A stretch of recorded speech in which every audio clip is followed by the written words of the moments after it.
महाराज, राधे राधे। तो देखिए, हम बड़े सौभाग्यशाली हैं। श्री धाम वृंदावन में एक तो हमको निवास मिल रहा है, श्री बांके बिहारी के प्रतिदिन हम दर्शन करते हैं, और सबसे बड़ा सौभाग्यशाली हम जो हैं कि श्री धाम वृंदावन में रह करके वेद स्वाध्याय एवं भागवत महारानी का प्रसाद स्वरूप अध्ययन सहज रूप से हम सभी को प्राप्त हो रहा है। तो हम बड़े सौभाग्यशाली हैं, ये बड़ी ही राधे रानी की कृपा है। देखो, जब तक राधे रानी की कृपा नहीं होती तब तक हमको श्री धाम वृंदावन में निवास नहीं मिल सकता। तो देखिए, अधिक भूमिका नहीं करूंगा मैं, किंतु जिस चीज को हम पढ़ने जा रहे हैं उसके बारे में जानकारी हमें होनी अति आवश्यक है। वह क्या पढ़ने जा रहे हैं, उससे क्या होगा और वह क्या है।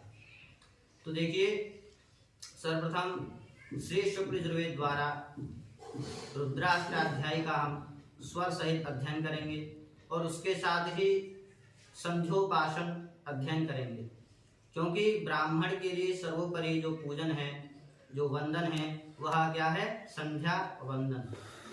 संध्या वंदन अगर ब्राह्मण अगर प्रतिदिन करता है तो उसके लिए वह सर्वोपरि पूजन हो जाता है, चाहे वह कुछ करे या ना करे, किंतु अगर वह संध्या वंदन करेगा तो उसके लिए सर्वोपरि पूजन वही है। संध्या वंदन से होता क्या है, कितने फायदे हैं? अगर हम संध्या वंदन करते हैं तो हमको तेजता मिलती है। अगर हम किसी असफलता में जा रहे हैं तो हमको सफलता मिलेगी। अगर हम कोई हार में हैं तो हमको विजय प्राप्त होगी। तो संध्या वंदन के बड़े ही फायदे हैं। ब्राह्मण को संध्या वंदन जरूर करना चाहिए। अब देखिए, संध्या का अर्थ क्या है? संध्या है क्या? तो देखिए, संध्या का अर्थ है संगम। यानी आप कहोगे कि संध्या संगम कैसे है? तो देखिए, जब प्रातः जब संध्या होती है, प्रातः काल की जो संध्या होती है, जब संध्या से ही हमारा दिन शुरू होता है। जब संध्या हम करते हैं तो संध्या काल से हमारा दिन प्रारंभ होता है, और दोपहर में जो संध्या होती है तो दोपहर का काल हमारा संध्या से प्रारंभ होता है, और जो सायं संध्या काल जो होता है उससे हमारे रात्रि काल का पहले प्रारंभ होता है। तो संध्या माने संगम, तो दिन और रात्रि का संगम हमारे संध्या काल से ही होता है। अब कहोगे वंदन क्या है? वंदन यानी पूजन। हमको इन तीनों कालों में अपने नित्य प्रति संध्या वंदन जो भी पूजन है वो हमें करना चाहिए, ब्राह्मण का कर्तव्य है ना। और एक और है, ब्रह्मचारियों को संध्या वंदन के बाद हवन अवश्य करना चाहिए, हवन अवश्य करना चाहिए। तो देखिए, अब आगे हमारी रुद्राष्टाध्यायी जो हम अध्ययन करने जा रहे हैं, रुद्राष्टाध्यायी का अर्थ क्या है? रुद्राष्टाध्यायी का अर्थ क्या है? तो रुद्राष्टाध्यायी जो है वेद भगवान का एक अंग है, और वेद भगवान को सर्वोत्तम ग्रंथ माना गया है। वेद भगवान को सर्वोत्तम ग्रंथ माना गया है। वेद शिव भगवान का अंश है।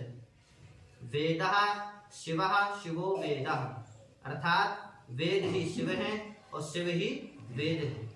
और भगवान विष्णु और भगवान शंकर एकांश है, मतलब एक अंश है, दोनों एक ही हैं। तभी उनको कहा गया है हरिहर।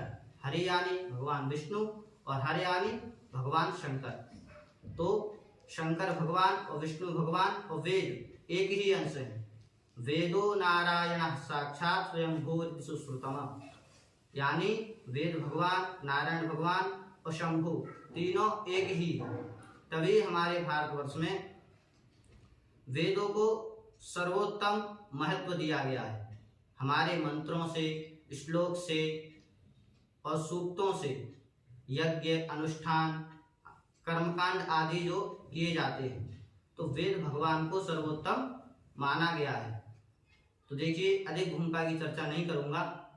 तो चलिए, हम आज हमारा प्रथम दिवस है, तो प्रथम दिवस में हम रुद्राष्टाध्यायी का प्रथम मंत्र पढ़ेंगे, और ऐसे ही अगर आप सभी अच्छी तरीके से अध्ययन करेंगे तो हम आपको आगे श्री शुक्ल यजुर्वेद का पूरा अध्ययन कराने का प्रयास करेंगे, स्वर सहित, जो कि हर एक विद्यार्थी को, हर एक सनातनी को यह पढ़ना चाहिए, ये जानना चाहिए कि हम हमारी संस्कृति भूलते जा रहे हैं। इसलिए हमको यह ध्यान रखना चाहिए कि हमको वेद का अध्ययन अवश्य करना चाहिए। वेद का अध्ययन नहीं हो सकता तो कम से कम मंत्र संहिता अवश्य लगानी चाहिए, जब ही हमको कर्मकांड आदि करना चाहिए। तो चलिए दिग्भूमिका की चर्चा ना करते हुए सर्वप्रथम अगर हम कोई कार्य करते हैं तो सर्वप्रथम हम गुरु वंदना एवं गणेश जी महाराज को प्रणाम करते हैं। ऐसे ही हम भी सर्वप्रथम गुरु वंदना गणेश जी महाराज को प्रणाम करेंगे। उसके पश्चात आगे क्लास को हम प्रारंभ करेंगे। हरि ओम।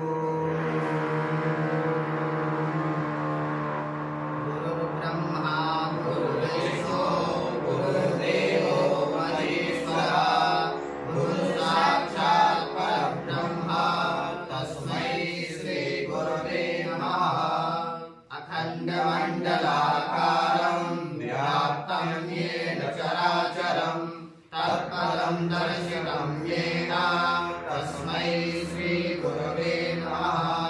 श्री गुरुभ्यो नमः। श्री गुरु चरणकमलेभ्यो नमः।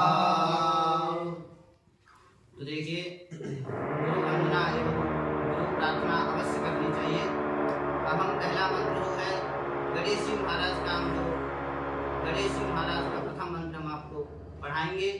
इसी से हमारे अध्ययन की शुरुआत होगी। चलिए सर्वप्रथम हरि ओम